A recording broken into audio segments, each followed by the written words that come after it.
A'udzu billahi minasyaitonir rajim. Bismillahirrahmanirrahim. Assalamualaikum warahmatullahi wabarakatuh. Waalaikumsalam. Alhamdulillah. Alhamdulillahilladzi ja'ala kulla syai'in fi hadhihi dunya khairan lana lina'mala salihan litanawulil jannah min babi husnil khatimah. Wa innal hamdalillah nahmaduhu wa nasta'inuhu wa nastaghfiruh wa na'udzu billahi min sururi anfusina wa min sayyiati a'malina. May yahdihillah fala mudhillalah wa may yudlil fala hadiyalah. Asyhadu an la ilaha illallah wahdahu la syarikalah wa ashhadu anna Muhammadan abduhu wa rasuluh. Amma ba'du fa inna ahsanul kalam kalamullah wa khairal huda huda Muhammadin sallallahu alaihi wasallam wa syarrul umuri muhdatsatuha wa kullu muhdatsatin bid'ah wa kulla bid'atin dhalalah wa kulla dhalalatin finnar.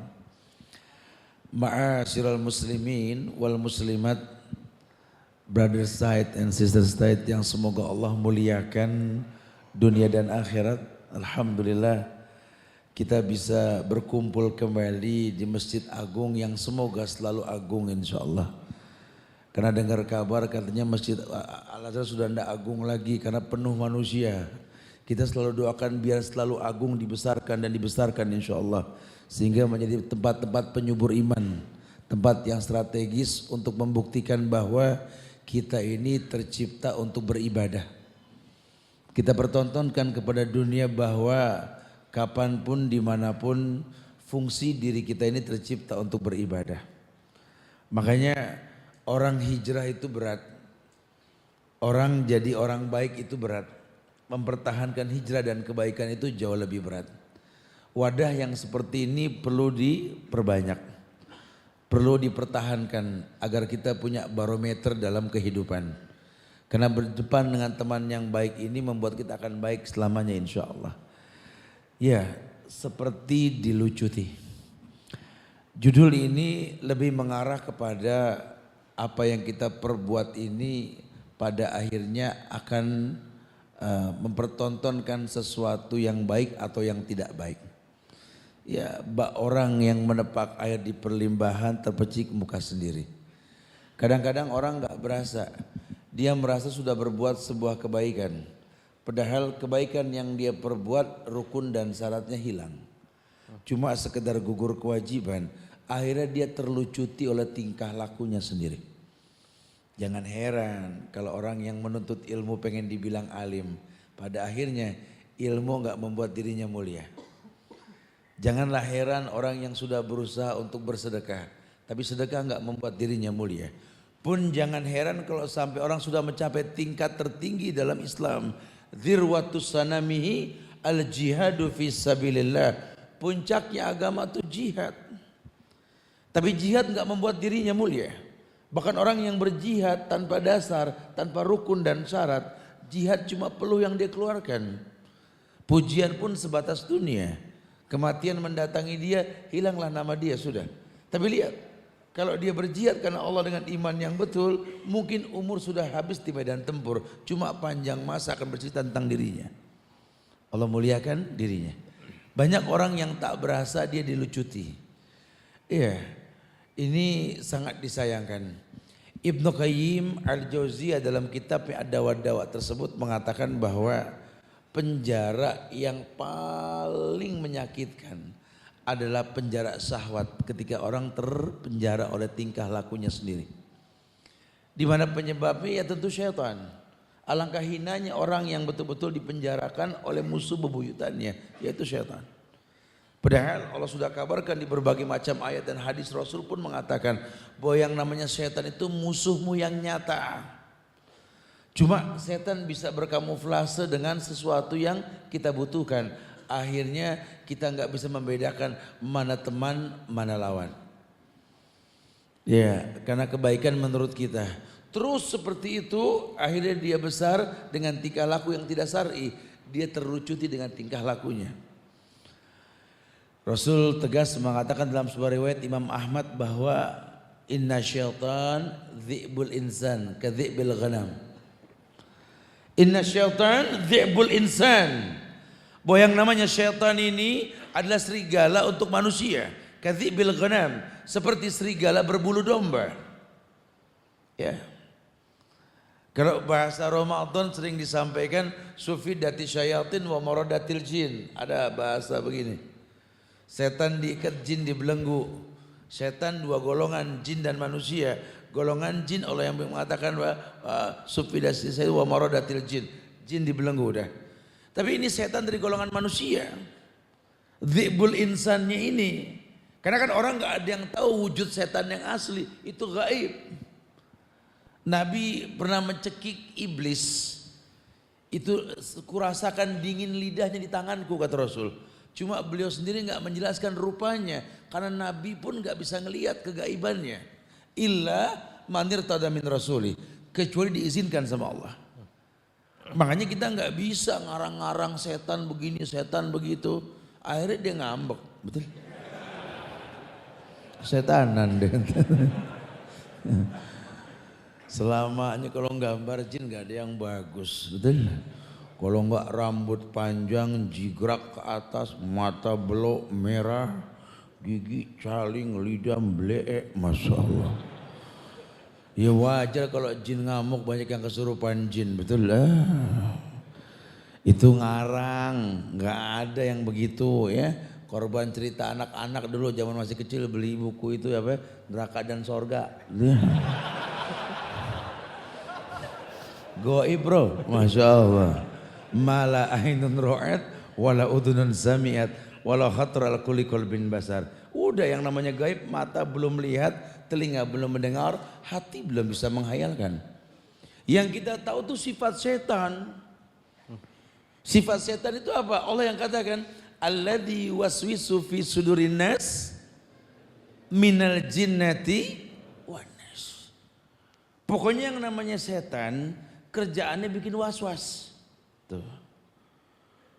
Waduh, anak khawatir sama dia tuh bikin was-was. Setan nih orang betul-betul. Kalau untuk sesuatu yang baik bikin was-was. Anak jadi setan buat orang tuanya. Orang tua juga sama ke anak. Hati-hati loh sifat setan loh.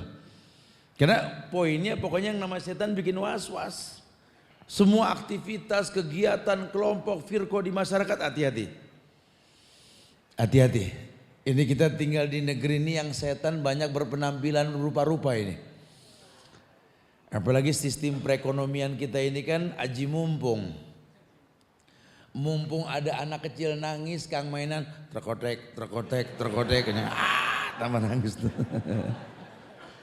Emaknya udah pegel, tetot, ya Allah udah sih ya Allah, anak makin kecil.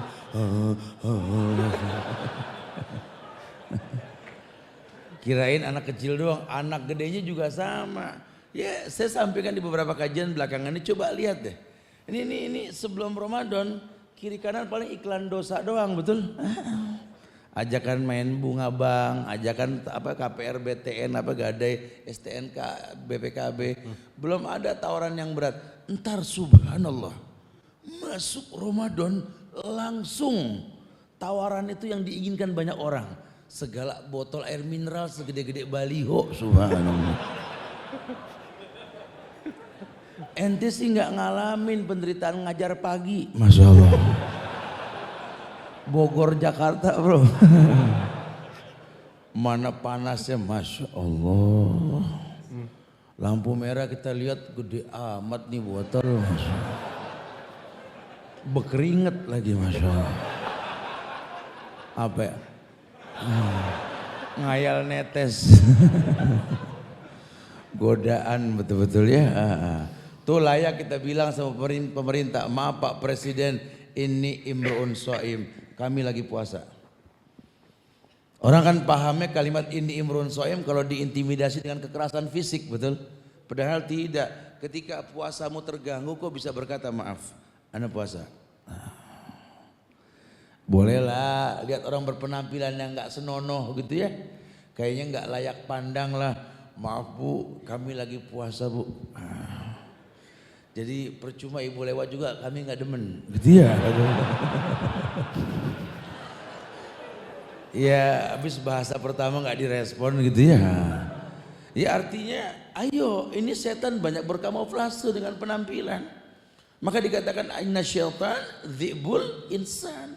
Emang serigalanya manusia. Kadhi'bil ghanam, seperti serigala berbulu domba. Ini kan contoh. Nyaris orang nggak tahu mana serigala mana domba. Betul. Gimana cara mengetahuinya Ustaz? Ya yang pertama tingkatkan iman. Sehingga kita nggak bisa menghilangkan ujian atau memilih ujian, kita nggak bisa. Mau bilang apa? Memang kasusnya begitu. Orang makan siang bulan Ramadan, orang jualan bulan Ramadan, kita tegur katanya ham, betul? Ham dong, gitu ya. Ya kalau bicara ham, kami juga punya ham ya. Bahkan jelas ada perintah untuk berpuasa di bulan Ramadan. Bukan itu. Perlu kabarkan sama mereka karena khawatirnya nanti apa yang mereka perbuat sudah baik menurut mereka padahal merusak orang lain. Nanti dengan sendirinya kalau dirutinkan seperti ini orang akan memandang dia buruk. Jadi kelihatannya dia berbuat baik, cuma kebaikan yang dia perbuat menurut dirinya melucuti pakaiannya sendiri. Melucuti pakaiannya sendiri. Yang belum menutup aurat masuk bulan Ramadan. Berpenampilan semau dia ya, dia pikir ini yang paling baik menurut dia, penampilannya serba panjang cuma mungkin nggak pakai kerudung, nggak pakai busana muslimah lah gitu ya, cuma mungkin menurut dia. Akhirnya kan terlucuti, ini Islam model apa? Harusnya kan tidak seperti itu, kan ada standarisasi. Kita nggak ngebahas panjang pendek kerudung dah, walaupun mutlak yang namanya kerudung menutup bagian dada. Cuma mau bilang apa? Orang ada proses. Keburu ada orang yang menjual produk pakaian yang mungkin belum 100% kesyariannya, betul? Enggak apa-apa, yang penting dia berusaha nutup dulu. Alhamdulillah. Tapi kalau sampai baik menurut dia sampai enggak ada standarisasi ya jangan. Ya, ini kan identik busana muslimah, busana muslim ini yang bikin non muslim. Perempuan identik main bordir di bagian leher, bagian belakang. Sehingga ketika kita bahas masalah kerudung yang syar'i, surat An-Nur ayat 31, wal yadribna bihumurihinna ala juyubihinna, hendaklah kerudung menutup bagian dada, bagian juyub, yang letuknya paling kencang. Kalau kerudung segini, bordiran kita nggak kelihatan. Kata Kang Jahit, gue lagi yang salah. Betul ya? Padahal dia bikin tuh baju buat di rumah, dipakai keluar ya muskilah. Ini bahaya loh, bahaya sekali. Banyak hal-hal yang kadang-kadang kita nggak paham. Padahal kalau sampai dia mau istiqomah pada setiap kebaikan yang dia lakukan, wallahi kebaikan yang dia lakukan akan mewarnai dirinya. Sampai Allah mengatakan, wadhkur ibadana Ibrahim, Ishak wa Ya'qub ulil aidi wal absar. Wadhkur ibadana Ibrahim, Ishak wa Ya'qub. Kabarkan ya Muhammad sama umatmu, kabarkan. Ibadana, hamba-hamba kami. Artinya dia memang hamba kami. Dia beribadah kepada kami. Siapa yang dimaksud? Ibrahim, Ishak, wa Ya'qub. Ini turunan cakep ini. Bapaknya Ibrahim, anaknya Ishak, cucunya Ya'qub. Emang silsilah itu penting loh. Ya.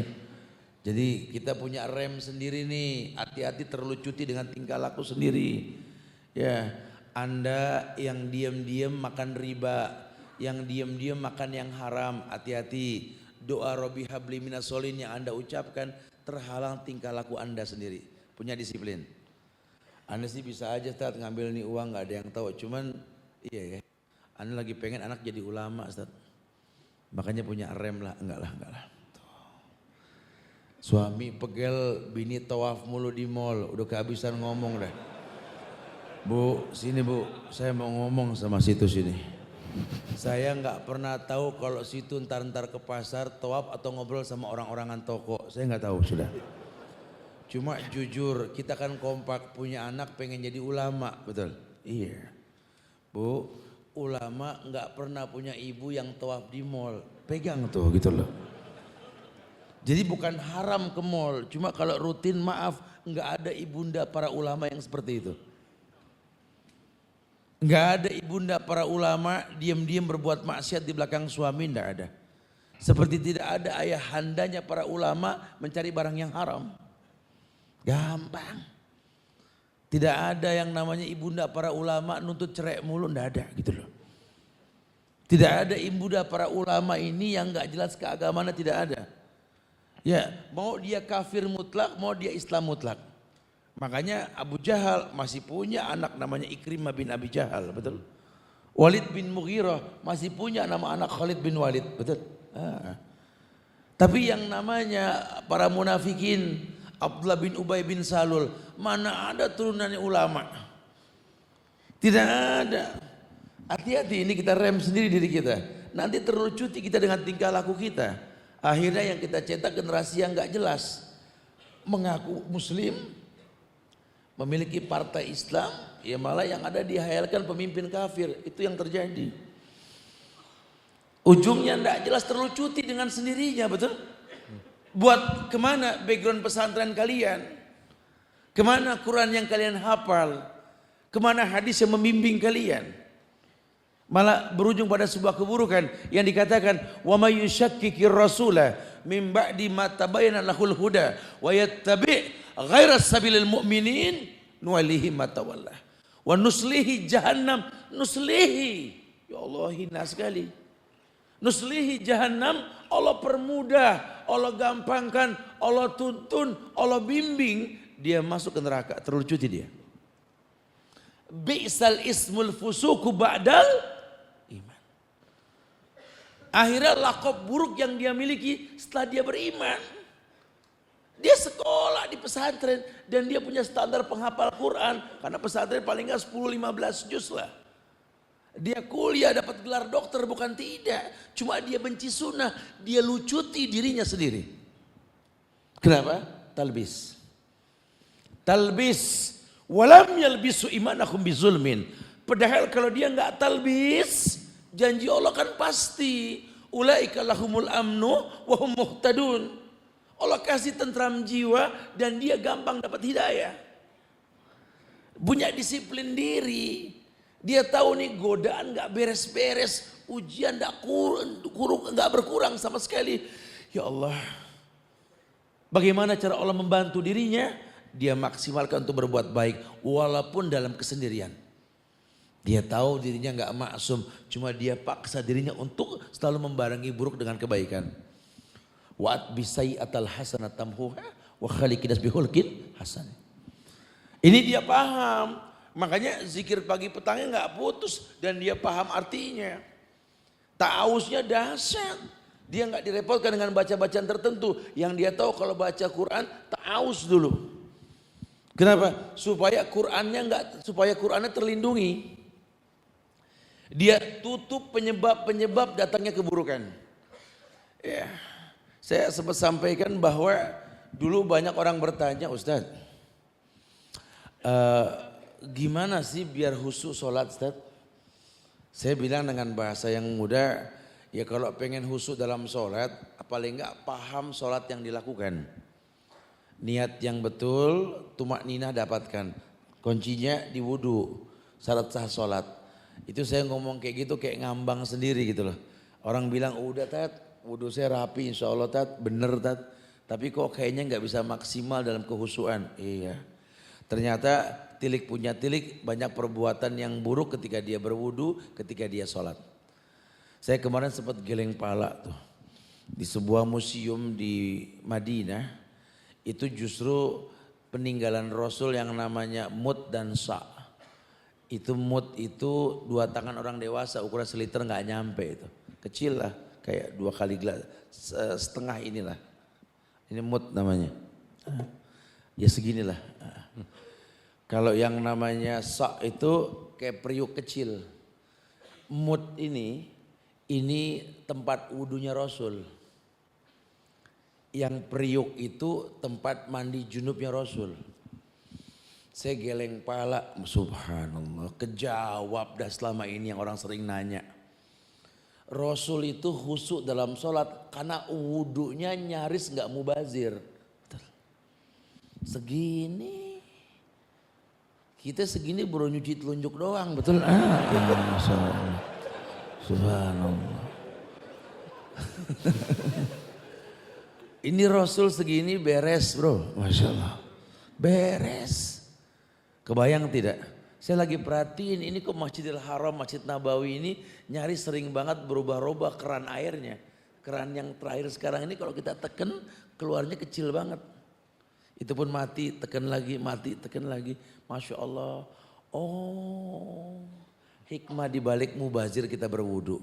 Para ulama Madinah, Mekah Madinah ini sepakat untuk meredam keributan orang-orang yang bersuku bangsa yang berbeda di satu tempat yang bersamaan, wudu kuncinya.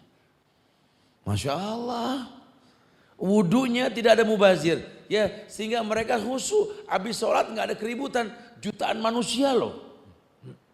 Kita yang nggak sampai sejuta berantem mulu, betul? Masalah 11, 2, 3, betul? Masalah ajan 2 kali, Masya Allah. Wudunya mubazir, banyak air kebuang. Itu mandi junubnya Rasul kecil sekali. Beliau wudu di Priuk tersebut, kemudian beliau basahkan semua janggut rambutnya, sudah rata basah, air dia usap, dia buang air sisa itu ke badan dia semua. Selesai mandi junub Rasul. Kita kalau enggak bak sampai koclak, betul ya? Showernya lain, Masya Allah. Semprotan WC masih dipakai, Masya Allah. Habis mandi junub pada minta cerai, betul? Jadi nggak ngefek gitu loh.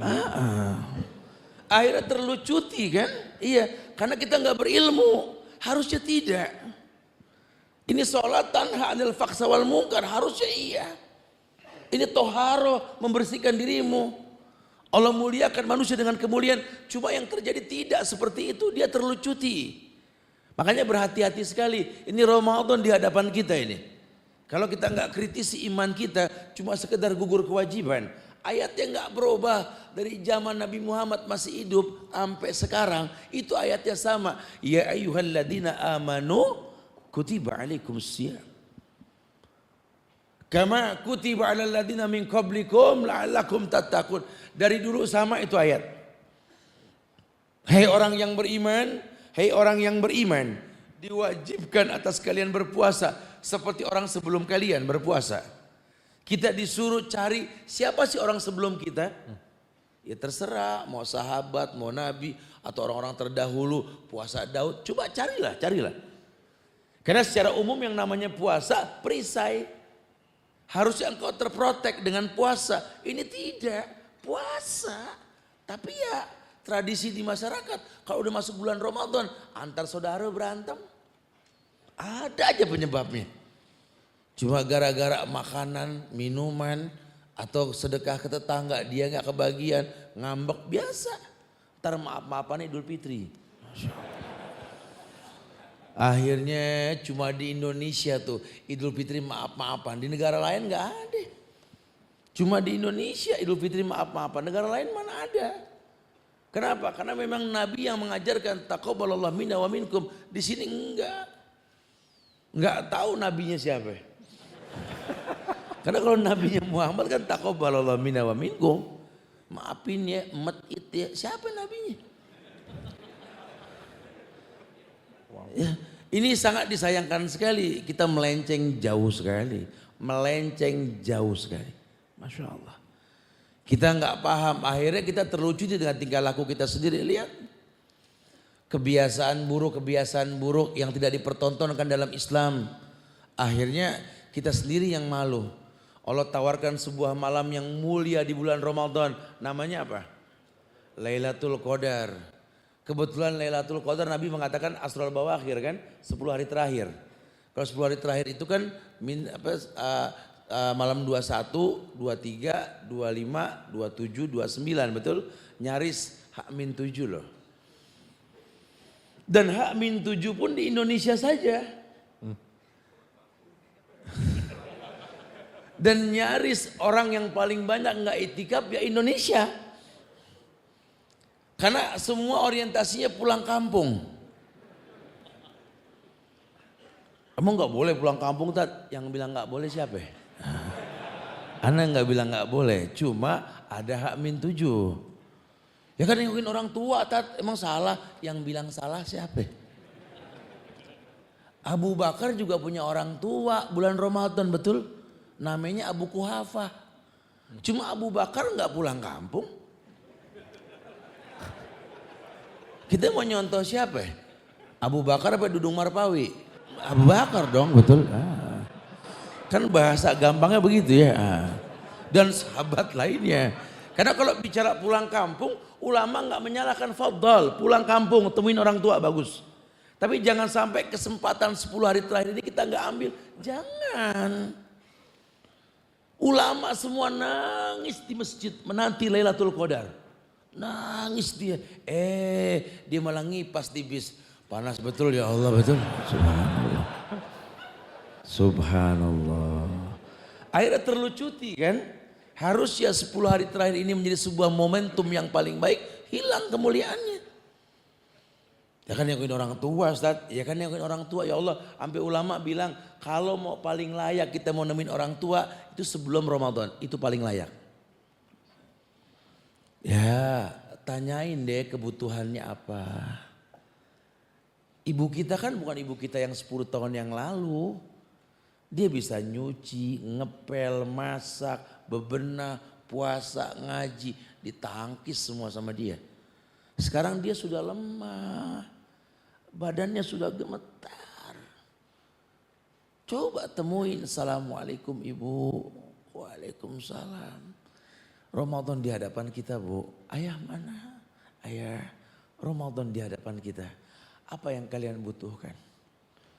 Apa yang kalian mau? Bilang. Maaf anak sibuk karena kalian bikin kami seperti ini. Tapi sesibuknya kami dekat dengan kalian. Katakan yang kalian butuhkan. Masya Allah. Saya merasakan ini korma empuk. Mama rasain, ibu rasain coba. Subhanallah. Ini buat kalian berbuka. Kalau kurang bilang. Tuh. Masya Allah. Masalah nyuci, ngepel udah.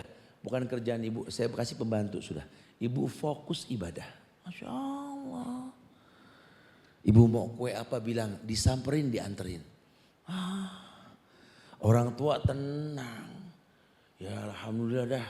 Senang kalau begini tenang dah puasa. Tuh anak yang Masya Allah. Ini mau Ramadan nengokin kagak. Idul Fitri datang. Assalamualaikum. Masak apa mak? Masak apa ya? Rantang kosong no. Masak apa di mana sih? Bagi kagak masak apa ya Masya Allah.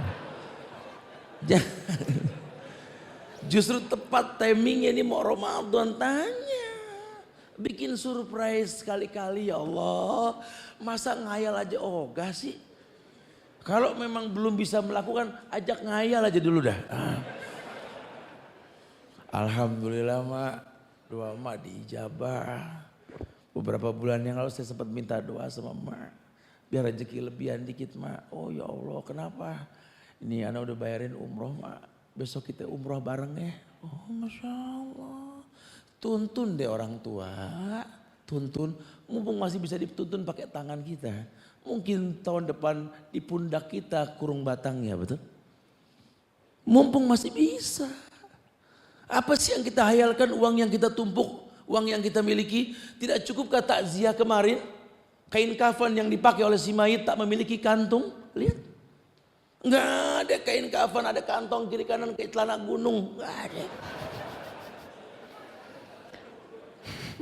Ini anak gunung nih tat, beda kantong 4. Ini kan menandakan apa yang kau cari tidak kau bawa mati, betul gak? Ini orang tua senengin. Berikan hadiah. Lan tanalal birra hatta tunfiqu mimma tuhibbun. Bagaimana mau mendapatkan kebaikan kalau kamu nggak pernah menginfakkan yang paling baik? Infakkan dan infak nafkah yang paling baik orang tuamu. Berikan sesuatu. Sudah lelah mata dia memandang kamu bawa parcel kemana-mana. Ya Allah nak, parcel bagus banget. Buat siapa nak? Buat temen mak, orang hebat.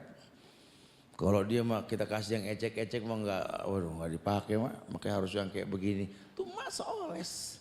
Ya Allah hebatan mana sih emak tuh orang. Emak pengen punya parcel di atas TV. Oh Masya Allah. Ya kasih deh. Ya ntar mak saya bikinin, ntar saya bikinin. Oh sudah galak amat. Main bikinin aja emak ngeliatin aja. Nggak dibuka mak bingung makannya. Sukro muluan dalamnya. Masya Allah. Akhirnya orang tua retak hatinya kita didoain yang enggak. Terlucuti lagi kita kalau gitu. Mana bekas ibadahmu, mana bekas belajarmu. Wallahi akhi fillah, momen yang tepat yuk. Ayat enggak berubah. Rapikan iman kita, baguskan kondisi kita. Kenapa? Karena puasa yang kita mau masuki nanti, ini ihsannya kita ke Allah. Puasa itu ihsan loh. Asyamu li wa ana ajzibi gitu kan. Puasa ini milikku, aku yang bakal membayar. Orang bisa kau bohongi, Allah tidak. Kebayang tidak kau berpuasa sementara kau berbuat maksiat sama orang tuamu. Memang gak ada syariat mau puasa maaf-maafan, gak ada. Minta maaf ya kapan aja. Orang mau minta maaf Ramadan ini gimana? Ya, kalau memang punya salah ya boleh. Tradisi maaf-maafan mau puasa ya silakan saja kalau memang punya salah. Tapi kalau nggak punya salah ya nggak maaf-maafan ngapain? Maafin ya mau Ramadan nih emang punya dosa ya kali aja. Nggak ada hukum sebab akibat kalau seperti itu. Coba minta yang terbaik, Allah akan berikan yang terbaik buat kita insya Allah. Jadi kitanya berilmu karena kalau ibadah nggak ada pondasi ilmunya pun terjadi ibadah tersebut kita akan terlucuti dengan ibadah kita. Kelihatannya sudah berangkat haji, kok tingkah lakunya kayak begini tuh. Kelihatannya sudah sholat kok begini tuh. Kelihatannya sudah nikah kok begitu tuh. Kelihatannya sudah punya anak jadi orang tua tapi tingkah lakunya tuh. Kelihatannya sudah memiliki titel keagamaan dipandang orang yang ngerti agama tapi lihat tingkahnya tuh. Terlucuti. Wallahu a'lam bishawab. Nice. Barakallahu fiik Ustaz. Jazakallahu khair. Sebelum kita beralih ke sesi tanya jawab. Ustaz seakan-akan Ustaz ingin mengabarkan bahwa maksiat yang kita perbuat itu bisa menghancurkan nama baik kita lewat terlucuti ini. Benar nggak seperti itu Ustaz fenomena? Ayo. Daraballahu masalan qaryatan kanat aminatan mutmainnah ya'tiha rizqu ragadan min kulli makan fakafarat bi an'amillah fa'adzaqaha Allahu libasal ju' wal khauf. Terlucuti tidak? Allah permisalkan sebuah kampung, sebuah kota yang betul-betul serba nikmat. Aminatan mutmainnah. Aman, tentram. Ya'tiha rizqu ragadan min kulli makan. Rezeki dari mana-mana. Kenapa? Karena memang Allah kasih nikmat sama dia. Cuma kafarat bi an'amillah. Dia berbuat kufur sama Allah. Allah balik dilucuti sama Allah. Yang makanan banyak, rezekinya gampang. Adzaqahu Allahu libasal ju' wal khauf. Allah pakaikan pakaian takut dan kelapa. Itu lucuti namanya. Hilang manfaat. Allahu a'lam. Kalau dengan fenomena sekarang Ustaz seperti tadi Ustaz ceritakan ada kaum muslimin yang menginginkan pemimpin kafir, apakah itu termasuk maksudnya secepat itu Allah memberikan? Ayo, itu fenomena. Dan itu nggak ngaruh buat bangsa ini. Oke. Makanya Allah lucuti mereka. Sudah dikatakan fa'tazil tilkal firakullah wala anta'udu ala asli sajaratin. Dari dulu sudah ulama katakan tinggalkan semua kelompok-kelompok ini. Dulu kita nggak mau, nggak bisa, nggak gini-gini ya sudah. Allah lucuti sekarang tuh lihat. Ya, makanya sering disampaikan kan, selama kamu berhubungan dengan manusia, dia pemimpin kamu, dia anak buah kamu, dia istri, dia suami, dia anak kamu. Kalau masih ada hubungan sama manusia, ingat manusia nggak ada yang maksum. Siapkan maklum yang banyak ketimbang kesalahan yang dilakukan. Allahu a'lam bishawab. Syukur saja, jazakallahu khair. Oke, kita buka sesi tanya jawab, brothers and sisters. Abdul Razak silakan. Atau kita mulai dari sisters dulu ya sebelum Abdul Razak nanti hadir. Ya, ini deh. hadir. Yes, the guy. Ramai banget, Masya Allah. Syukur Ustaz, jazakallahu khair. Kita Silakan, buka Abdul Razak. untuk sesi tanya jawab. Tapi sebelum kita buka sesi tanya jawab ada sedikit himbauan. untuk brothers dan sisters untuk tidak merekam ataupun mengambil gambar. Bagi ada yang baru saja untuk merekam dan mengambil gambar, kami minta dengan segala hormat dan kerendahan hati untuk dihapus. Bisa? Alhamdulillah. Ya, jadi ada banyak video di belakang yang merekam, kita biarkan para ikhwan-ikhwan yang Masya Allah ini untuk merekam dan mengupload ke YouTube dan nanti insya Allah akan kita broadcast juga ke seluruh brothers and sisters. Oke? Sepakat ya?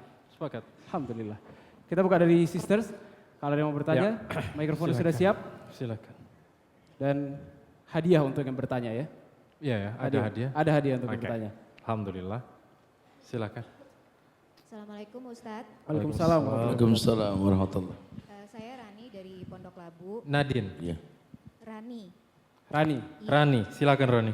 Yang saya mau tanyakan, amalan apa yang terbaik untuk wanita untuk mengejar malam Lailatul Qadar? Karena saya pernah dengar untuk itikaf di masjid itu tidak terlalu disarankan untuk wanita gitu.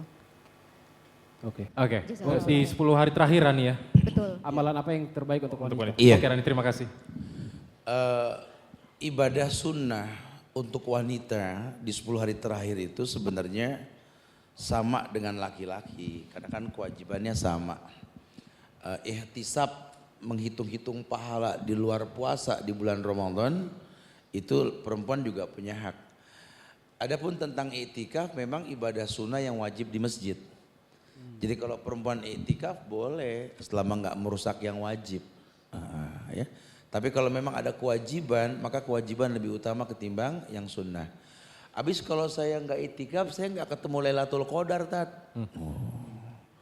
Ini pemahaman yang perlu diobrolin, ini salah.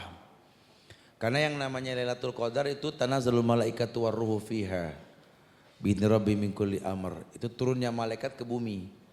Ya, enggak harus ke masjid. Ya, ke bumi. Memang tempat di bumi yang paling Allah cintai masjid. Seperti tempat di bumi yang Allah paling benci pasar. Tapi manusia kalau udah 10 hari terakhir yang penuh masjid apa pasar? Pasar. Sadaqallahul azim. Itu kenyataan gitu ya. Jadi sebenarnya perempuan boleh iktikaf asal kewajibannya nggak terganggu ya. Tapi kalau nggak mampu nggak ada masalah. Dia bisa memperdalam bacaan Quran, bersedekah atau memfasilitasi orang yang iktikaf. Oh. Mandala ala khairin falahu mislu ajri fa'ili. Orang yang menunjukkan pada kebaikan berpahala sebagai orang yang berbuat kebaikan. Ini timingnya tepat nih, cari masjid nih yang bisa kita bikin baik, masalah keran airnya, kemudian fasilitas tempat biar nyaman, bagaimana orang iktikaf itu betul-betul. Kalau kita fasilitasi, Ibnu Qayyim dalam kitab Fawaidul Fawaid itu mengatakan itu yang dikatakan ibadah satu berpahala dua. Jadi satu ibadah berpahala dua. Kita membuat sesuatu yang baik buat kita dan buat orang lain. Wallahu a'lam. Terima kasih Ustaz, jazakallahu khair. Bagaimana Mbak Rani? Cukup ya? Insya Allah cukup. Jadi sebetulnya nggak harus iktikaf Ustaz ya, masih banyak hal yang bisa dilakukan untuk Masih support banyak, iktikafnya sendiri masih bisa banyak. ya Ustaz. Oke, Banyak masjid di Jakarta. banyak. Silakan tuh Ada Razak. yang mau bertanya lagi? Sebelah kanan? Ada. Silakan. Kita mulai dari sebelah kanan dulu. Yang baju biru. Yang baju biru mau bertanya. Silakan sebutkan nama dan asal. Assalamualaikum warahmatullahi wabarakatuh. Setuju. Selamat Siapa? malam Ustaz, nama saya Agustian, saya dari Kuningan. Agustian dari Ya. Kuningan. Silakan Agus. Begini Ustaz, kita kan punya fenomena yang paling besar sekarang ini adalah masalah sosial media atau sosmed. Yang saya tanyakan gini, fenomena terlucuti ini seperti bertanya di dalam hati saya bahwa bagaimana menurut Ustaz sendiri kira-kira seandainya kita punya sosmed misalkan Instagram, Facebook dan teman-temannya agar kita tidak terlucuti. Walaupun sebenarnya maksud kita itu seperti nge-share tentang dakwah, nge-share tentang lain-lainnya. Tapi terkadang kita tanpa sadari, Deketin lagi mikrofonnya. tapi kadang kita tanpa sadari bahwa kita sedang mencari like, mencari Oke. siapa aja yang udah Sanjungan melihat, nih. atau juga yang paling saya khawatirkan sebenarnya ada nggak sih kira-kira yang tersinggung dengan share kita, itu bagaimana menurut Ustaz? Iya. Terima kasih. Bagus. Syukran jazakallah. Ayo, Fattakullaha mastata'tum, bertakwa semampunya. Innamal a'malu binniyat wa innamal likulli imri'in ma nawa. Manusia itu tergantung apa yang dia niatkan. Jadi sebenarnya sosial media itu cuma salah satu bentuk ilmu pengetahuan yang bisa kita manfaatkan. Contoh YouTube misalkan gitu ya. Kita buat kegiatan di YouTube karena jujur orang sekarang TV itu di kantong. Ya. Cuma di Indonesia saja wifi itu masih susah. Kalau di luar negeri itu di kebun aja ada wifi, betul ya? Gampang sekali wifi. Sehingga orang yang berhati baik atau berhati buruk bisa memanfaatkan kemudahan sosial media. Sebenarnya kita gencer di sosial media itu karena kita tahu insya Allah dari mungkin 2000 lebih nih orang yang hadir ini di kantongnya semua punya handphone. Dan gampang banget sampai sebuah kebaikan, betul? Kita broadcast assalamualaikum, antum pasti baca waalaikumsalam gitu ya. Pasti ngucap sebenarnya gitu ya. Nah kalau memang niat antum untuk itu nggak masalah. Adapun efek nanti kasakusuk orang kala munas layan tahi. Omongan orang nggak ada selesainya. Selalu ada saja, pasti ada kurangnya. Ya namanya ditonton, pasti dilihat salahnya. Kecuali kalau bicara menuntun, insya Allah mereka butuh dituntun gitu loh. Jadi luruskan niat, bukan cari like-nya, tapi cari manfaatnya. Karena memang yang kita pengen kan seperti itu. Saya respect banget kemarin, Pak Niahi Abdul Razak ya. Iya. Kemarin saya ngelihat sendiri di Museum Abdul Hamid II, di Museum Madinah itu ya. Peninggalan Turki Utsmani itu, ada Quran yang ditulis dengan tangan. Dan hiasan kiri kanan ornamen pinggiran Quran itu terbuat dari emas yang dicairkan. Dan dia buat indah sekali itu Quran. Nyaris itu Quran ketika ada ditemukan, nggak ditemukan siapa pembuatnya. Karena pembuatnya merahasiakan diri. Dia nggak cari like, gitu lah ya. Sampai akhirnya orang tahu setelah dia meninggal. Subhanallah. Saya ngeliat kayak gitu, Masya Allah ini manusia mulia. Padahal itu Quran yang dia buat, ini Quran Masya Allah. Langka kasusnya. Dia bikin Quran dengan tangannya, dengan emas dicairkan dan lainnya. Dia nggak pengen orang tahu yang dia buat ini hanya untuk Allah. Karena dia membuktikan bahwa dirinya tercipta untuk sebuah kebaikan. Kadang-kadang kita baru sampai hatam sekali aja, hatam pertama. Begitu ya. Juz kedua, juz ini yang tinggal baca. Ini yang bagus. Ini belum seberapa Ustaz Subhan. Ayo lihat, masuk ke sebuah ruangan lebih geleng pala. Ternyata banyak sekali ini Quran yang diukir di atas batu. Satu Quran di atas batu, kebayang tidak? Dan ini nggak dipublikasikan, orang nggak mempublikasikan diri. Karena yang dia tahu agar manusia tahu betapa kami memuliakan Quran. Itulah. Dulu orang masih susah nulis, cuma nggak ada halangan menulis. Sekarang kita sudah gampang membaca, tapi selalu terhalang untuk membaca. Timbulkan rasa malu untuk itu. Allahu a'lam. Jadi ketika kita melakukan sesuatu, ikhlas nggak mengharapkan pujian, malah Harusnya Allah seperti angkat itu. kita secara terhormat saat itu. Dalam semua hal, mau ngajar, mau kerja, mau apa, tolong luruskan niat karena Allah. Sehingga gregetnya hasil yang kamu berikan itu akan tambah karena keikhlasan kamu. Ya, apalagi sekarang mudah sekali ya, jika Allah ingin melucuti kita tuh banyaknya sekarang viral ini, viral itu, yang benar-benar membuka aib si pemilik akunnya seperti itu ya Ustaz. Nice, itu jawabannya Itu, Agus. Agustian. Instagramnya apa kita follow? Oh enggak. Oke. Silakan. Cukup ya. Jazakallah khair. Ada yang mau bertanya sisters? Silakan. Yang mau bertanya silakan pertanyaan, mikrofon Sisters sudah siap. dulu, Dan jangan antum lupa brothers dikasih. kan? Sisters Ya, dulu ya. Nanti Ya, dipilih insya Allah. Assalamualaikum Kalau Allah. Ustadz. Hah? Ya. Assalamualaikum. Waalaikumsalam. Waalaikumsalam. warahmatullahi Agak dikeraskan warahmatullahi. suaranya. Mikrofonnya didekatin ke mulutnya. Saya Wiwi Muawiyah dari Lampung. Muawiyah. Wiwi Muawiyah. Oh Wiwin, silakan Wiwin dari Lampung, silakan. Wiwi Muawiyah. Wiwi, silakan. Jadi begini, kalau misalnya kita dari awalnya kita semangat untuk ibadah, tapi dari sejenis dari kebersihan di rumah atau misalnya dari kebersihan di badan kita nggak bersih banget, nggak steril gitu ya. Itu membuat kita jadi bermalas-malasan untuk ibadah, apakah itu disebut dengan seperti dilucuti atau dan bagaimana untuk solusinya seperti itu Ustadz? Iya. Ya, terima kasih. Wassalamualaikum warahmatullahi wabarakatuh. Waalaikumsalam. Iya sebenarnya ibadah itu semangatnya itu ada penguatnya. Kita rajin sholat di rumah karena rumah tuh bersih, pakaian kita bersih, suasananya harum, nyaman, orang enak. Tapi gimana mau sholat kalau ubin aja kue pepe, kue pancong, di sini kecoa ngobrol sama temennya berdua. Jadi nggak terpicu untuk itu. Akhirnya sholat berkumandangnya azan, kita nggak sempat terucuti kita. Bahwa tingkah kita sendiri masih mengkonsumsi hal-hal yang haram. Akhirnya kita bangkit kayak orang gila, bangun tidur, ruwet, pusing. Ya. Pengen jihad masih ngantongin ATM bank konvensional gitu ya. Gimana sih? Akhirnya frontal, terlucuti tingkah laku kita karena talbis. Betul, terlucuti itu. Allah. Jadi memang harus disupport juga Ustaz ya, ibadah kita. Harus ada pendukung. Ya kayak yang tadi disampaikan, kita hijrah berat, mempertahankan hijrah jauh lebih berat. Coba cari teman-teman yang baik untuk mempertahankan hijrah kita. Kayak komunitas kita begini, ya, Rabbanians.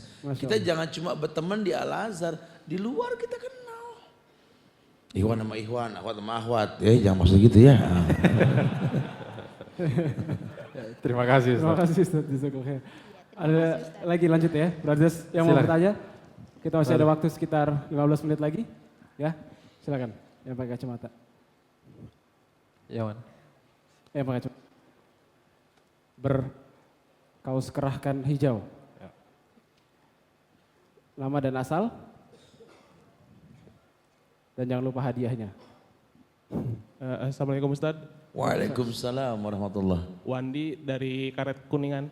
Oke, Wandi silakan. Iya, mau tanya Ustadz, kalau kita sudah berbuat maksimal ibadah sebelum kita, tapi kita selalu merasa kita dilucuti gitu. Nah itu yang harus kita lakukan sebenarnya seperti apa sih? Apalagi kan anak muda, apalagi Jakarta gitu, banyak sekali ya, tantangannya untuk berhijrah dan beribadah gitu. Nah di kita itu harus seperti apa gitu kalau kita Contohnya apa nih, terlucuti contohnya apa? Contohnya kalau kita misalkan sudah mau hijrah, tapi misalkan di lingkungan kita itu masih belum hijrah terus seperti yang ta'aruf gitu, tapi jatuhnya ke pacaran itu seperti itu gimana tadi? Oke. Ada rasa was-was mungkin ya? Iya, rasa was-was seperti itu. Al-waswas minasyaitan, na'am. Sebenarnya talbis sih akhi Wandi ya. Talbis mungkin memang antum sudah berbuat baik, tapi ilmunya gitu loh. Maka tadi kan dibilang salah satu penyebab terjadinya pelucutan pada badan kita, pada diri kita ini karena kurang baiknya ibadah yang kita lakukan. Jadi kita sholat, kalau kitanya nggak berilmu tentang sholat, wudunya tadi mubazir, contoh-contoh gitu ya, sholat. Tapi habis sholat bermaksiat, ribut, berantem, itu kan kita melucuti diri kita sendiri. Katanya udah sholat gitu ya. Ngaji gitu-gitu, kerabanian. Katanya orang Rabbanian, di luar kacau gitu ya. Mungkin ketika datangnya itu niatnya nggak betul. Oke. Ini luruskan niat, kita datang kemari pengen belajar. Bukan cuma pengen kumpul-kumpul begitu saja, kita pengen belajar, itu yang pertama. Nanti sisanya terserah, artinya ada hal-hal yang sifatnya manusiawi, boleh-boleh saja. Nah niat yang lurus, ilmu yang dikedepankan itu akan membuat sebuah totalitas dalam sebuah perbuatan.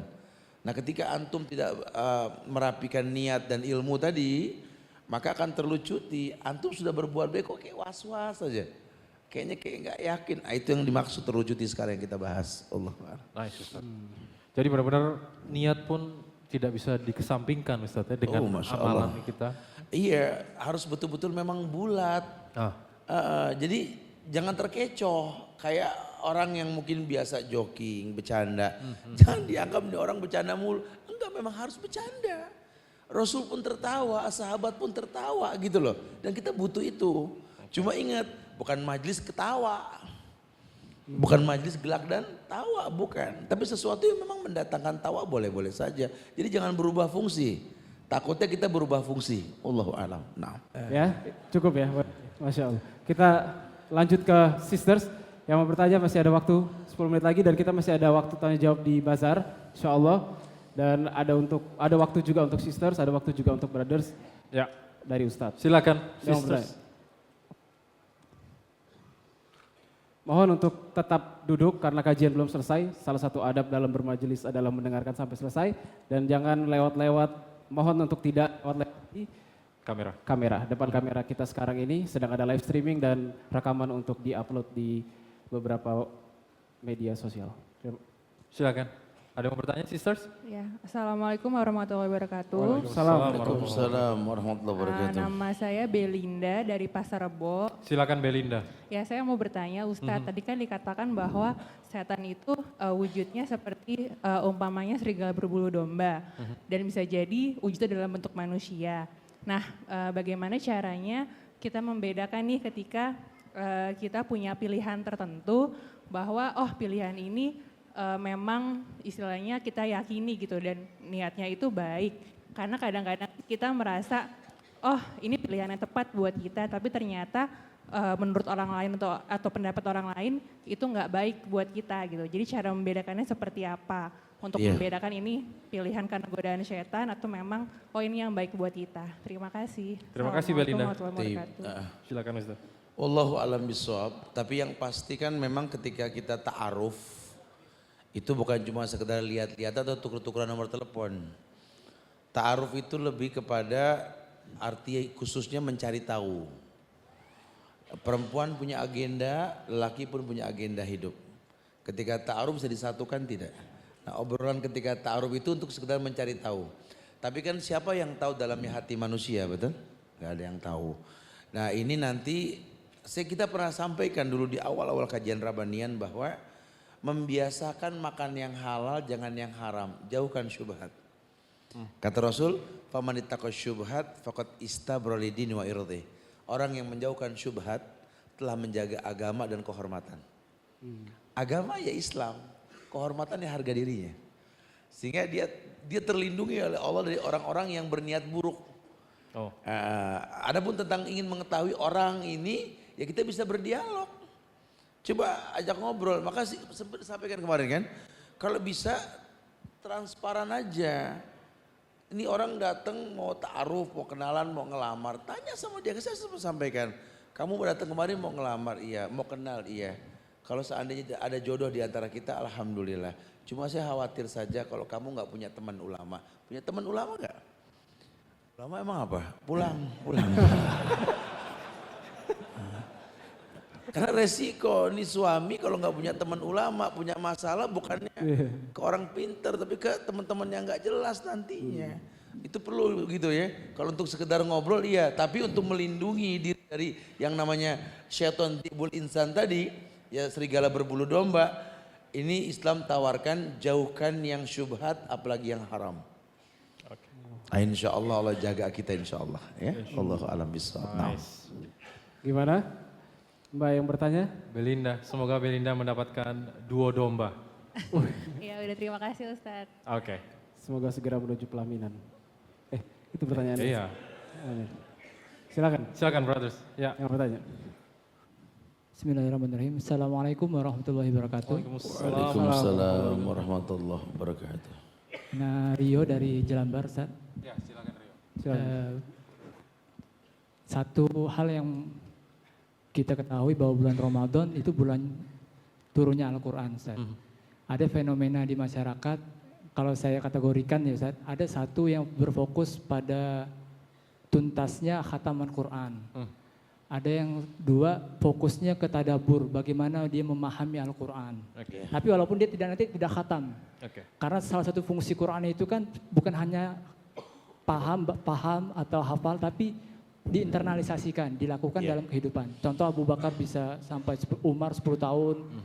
Pandangan Ustadz bagaimana sebenarnya kita berinteraksi dengan Quran di bulan Ramadan, apalagi khususnya bulan Ramadan. Karena ini saran yang pas, waktu yang pas, bagaimana kita melakukan introspeksi hidup di bawah naungan Al-Quran sehingga punya impact, dampak pasca Ramadan. Sekian. Assalamualaikum warahmatullahi wabarakatuh. Waalaikumsalam warahmatullahi wabarakatuh. Rio, terima kasih ya. Memang ini sering terjadi di bulan Ramadan sampai akhirnya hatam kagak, paham kagak, boro-boro bener. Sebenarnya sih gini ya. Orang kalau baca Quran bukan hanya di bulan Ramadan, bulan lain baca. Sisihkan 3 waktu dalam satu hari. Biasakan kalau pagi habis subuh tuh menghafal. Walaupun 1-2 ayat. Biasakan. Kemudian kalau siang hingga sore, biasakan membaca arti dan tafsir. Maghrib mengulang bacaan, malam kita membaca Quran untuk menghatamkan. Tertib. Jadi nanti kalau masuk bulan Ramadan sudah begitu aturannya. Jangan terkecoh kalau sudah disiplin yang namanya menghafal pagi, jangan coba-coba baca arti. Enggak selesai nanti hafalan kita. Begitu pula nanti kalau lagi membaca arti, fokus dibaca arti, jangan tajwid dan lain sebagainya. Nanti enggak fokus, biar ada waktunya semua gitu loh. Nah nanti masuk bulan Ramadan sama, antum jangan dibikin pusing. Karena kan kalau yang namanya baca Quran, Quran sendiri yang bilang. Mana tu nauma billail fasyafi'ni fihi. Aku mencegah dia tidur malam karena baca aku. Jadi kan aku memberi syafaat ya Allah. Quran yang bilang ada sinyal baca Quran malam. Bahkan Anas mengatakan ke antau ayat khamsina ayat 12 subuh. Sampai sahurnya Rasul saja seperti kau berhenti 50 ayat sebelum subuh. Berarti kan malam Nabi ngaji. Itu sinyal yang jelas ya. Makanya kalau kita pahami dengan betul, enggak ada begadang malam. Tidur, bangun malam jam 1, jam 2, jam 12 kita bangun, cuci muka, wudhu, ngaji. Walaupun sebentar ngaji. Terserah mau ngajinya dalam bentuk tahajud atau bacaan Quran. Itu disiplin namanya. Sehingga nanti antum enggak dibikin bingung. Karena saya sampaikan tadi di awal bahwa, karena yang sering terjadi kasusnya ini orang kalau bulan Ramadan, ya ngaji baru setengah Quran, masuk Ramadan bingung. Ulang lagi apa terusin? Betul? Pada ngerasa gitu gak? Ngapa nggak nanya? Nanya dong harus. Tat terusin apa dari awal lagi ya? Terusin. Quran ini dalilnya ikro, baca, bukan ikhtam, bukan hatam. Anda sering baca, Anda hatam, sering hatam, Anda hafal dengan sendirinya. Jangan terbebani, baca terus. Anak ikro 2 tak baca gimana lagi ya? Iya tetap orang ikro 2 tetap dapat pahala 10 kali hatam. Caranya bagaimana? Di belakang makmum, jadi makmum di belakang imam. Imam kan biasa kalau Ramadan kan tiap malam 1 juz, betul? Model kuda-kuda, betul ya? Qiraatul imam, qiraatul makmum. Bacaan imam, bacaan makmum. Gimana Ramadan ngaji bro? Ya gitu dah. Udah lancar? Ya belum bisa. Hatam gak? Hatam 10 kali. Masalah. Ternyata dia hatam di belakang imam. Boleh. Gak ada masalah. Wallahu a'lam bishawab. Nah, oh ya. Oke, terima kasih Ustaz.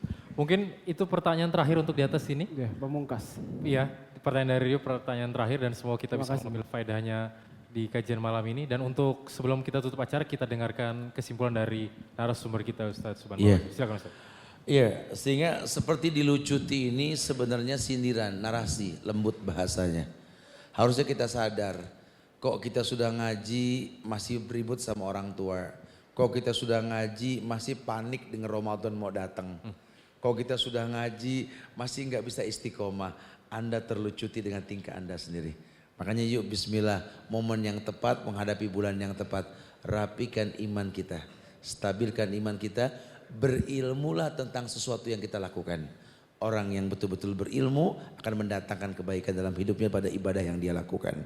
Karena demi Allah, setiap ibadah itu mentazkiyah diri pelakunya, bukan menyelucuti si pelakunya. Wallahu a'lam bishawab. Nah. Terima kasih Ustadz, jazakallah khairan atas paparan ilmunya pada malam hari ini. Semoga menjadi ilmu yang bermanfaat untuk kita semua.